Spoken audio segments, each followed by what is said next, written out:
नमस्कार मित्रमैत्रिणींनो, आज आपण बघणार आहोत वृषभ राशी. वृषभ राशीच्या जीवनात काही काळ असे येतात ते फक्त भविष्य बदलत नाहीत, तर ते सगळे माणसंच बदलून टाकतात. त्यामुळे या राशीबद्दल आज आपण थोडक्यात जाणून घेणार आहोत. तर तुम्ही हा व्हिडिओ शेवटपर्यंत नक्की बघायला विसरू नका.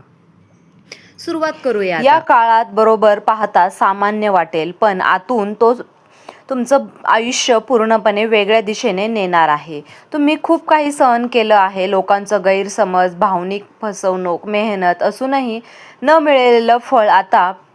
आणि एकदा तुम्ही स्वतःलाच प्रश्न विचारला असेल की माझ्याच बाबतीत असं का होतं. पण लक्षात ठेवा, या राशीच्या वाट्याला जे कष्ट येतं ना, ते साध्या लोकांसाठी नसतं. देव ज्या आत्म्याला मोठं देणारं असतं त्यालाच आधी खोल समज देतो. हा लेख साधा भविष्य कथन नाही, तर हा एक इशारा आहे. कारण तर तुमचं भाग्योदय उघडण्यासाठी आधी एक अत्यंत महत्त्वाची गोष्ट तुमच्या समोर येणार आहे. तुमच्या आयुष्यातील एक व्यक्तीचं खरं रूप. ही व्यक्ती शत्रू म्हणून येणार नाही, की तुमच्या जवळ असेल, तुमच्या बोलण्यात सहभागी असेल, तुमच्या अडचणी ऐकत असेल, पण याच व्यक्तीमुळे तुमचा सुवर्णकाळ थांबू शकतो. जर तुम्ही वेळेत सावध झाला नाही तर माझे शब्द हलक्यात घेऊ नका, कारण हे जे आज दुर्लक्ष वाटतं तेच उद्या मोठे वळण ठरू शकतं. देव तुमचं भविष्य हातात देण्याआधी घेतलेल्या शेवटची परीक्षा आहे. तुम्ही या परीक्षेत उत्तीर्ण झालात तर आयुष्य कधीच पूर्वीसारखं राहणार नाही.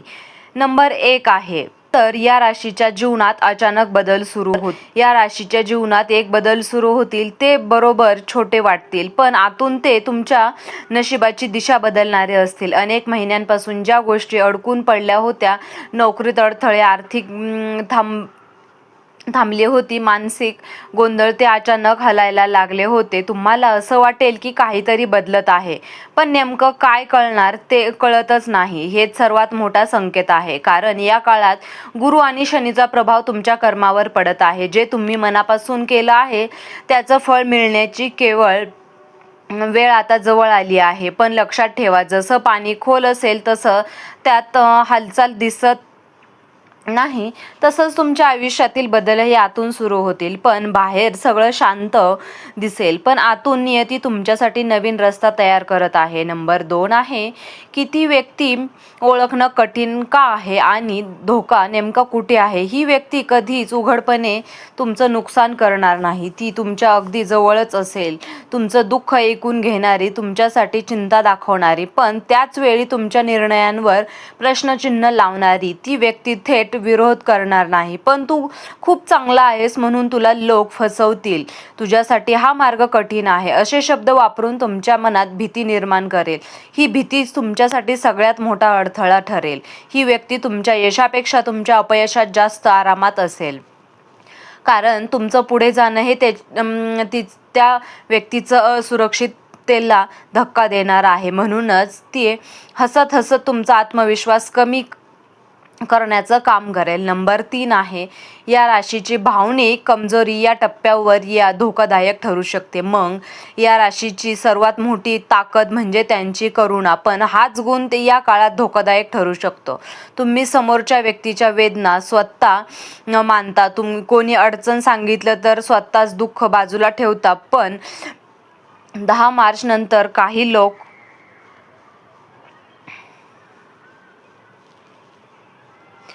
मुद्दाम तुमच्या समोर स्वतःला बिचारे त्रासलेले दाखवतील, जेणेकरून तुमचे समस्यांमध्ये अडकून पडाल आणि स्वतःच्या सुवर्ण संधीकडे दुर्लक्ष कराल. हे लक्षात घ्या, या काळात प्रत्येकाला वाचण्याची जबाबदारी तुमची नाही, की लोक तुम्हाला दयाळू पदाचा वापर करून तुमचं भविष्य थांबवून पाहतील. नंबर 4 आहे, सुवर्ण काळ सुरू होण्याआधी मिळणारा मानसिक धक्का हा आवश्यक आहे. हा धक्का देवाकडून मिळणारी शिक्षा नाही, तर संरक्षण आहे, कारण चुकीच्या लोकांसोबत योग्य वेळ येऊ दिली जात नाही. एखाद्या व्यक्तीचं खरं रूप या काळात तुमच्या समोर येईल. ही घटना तुमच्यासाठी खूप वेदनादायक असेल. विश्वास तुटेल, मन दुखेल, कदाचित तुम्ही हा काळ शांतही व्हाल, पण याच क्षणी तुमचं मन प्रगल्भ होईल. तुम्ही शिकाल की प्रत्येक गोष्ट, प्रत्येक माणूस गोड बोलणारा आपला नसतो. हा मानसिक धक्का तुमच्यासाठी आयुष्यातील शेवटचा मोठा धडा असेल. यानंतर तुमचं नशीब उघडेल, कारण तुम्ही आता चुकीच्या लोकांना ओळखायला शिकलेले असाल. नंबर 5 आहे 3 हात लांब राहा. याचा खरा आणि खोल अर्थ 3 हात लांब राहा म्हणजे नातं तोडणे नव्हे, तर स्वतःच्या संरक्षण करणे. या काळात या राशीने कोणाशीही थेट वाद घालू नये, पण अंतर्गत अंतर नक्की ठेवावे. या व्यक्तीला पुढील योजना, आर्थिक हालचाली, नवीन संधी आणि यांची माहिती देऊ नका, कारण ही व्यक्ती थेट नुकसान करणार नाही, पण चुकीचा सल्ला देऊन तुमचं नुकसान घडवून आणेल. म्हणूनच याच काळात तुमचं सर्वात मोठं शस्त्र आहे. तुम्ही जितके शांत राहाल तितकी तुमची नियती तुमच्या बाजूने काम करेल. नंबर 6 आहे भाग्य उघडणे, अधिक मिळणार गुण. संकेत, सुवर्ण काळ अचानक येत नाही, तो आधी संकेत देतो. या काळात तुम्हाला वारंवार काही गोष्टी जाणवतील, एक तर राहण्याची गरज वाटेल, जुने लोक, जुने आठवणी आपोआप दूर जातील. तुमच्या मनात आता माझ्यासाठी काहीतरी वेगळं आहे ही भावना वाढेल. हे संकेत दुर्लक्षित करू नका. हेच देवाचे इशारे आहेत की तुमचं आयुष्य मोठ्या टप्प्यावर जाणार आहे.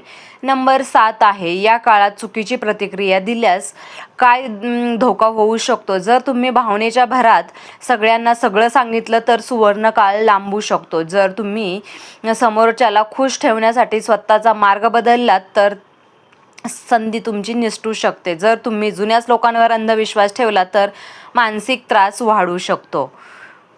भावनिक कमकुवतपणाचा हा काळ आहे. नंबर 8 आहे योग्य वागणुकीमुळे सुवर्ण काळ कायमचा कसा होईल. या काळात जर तुम्ही संयम ठेवला तर तुमचं नशीब कायमचं बदलू शकतं. तुमचं नशीब कायमचं बदलू शकतं. तुमच्या अंतःकरणाचा आवाज ऐकावा. लोकांच्या गोंधळात अडकू नका. जे लोक तुम्हाला सतत कमी लेखतात त्यांच्यापासून मनाने दूर राहा. आध्यात्मिक बाजू थोडी वाढवा आणि मन शांत राहील याचा प्रयत्न करा. या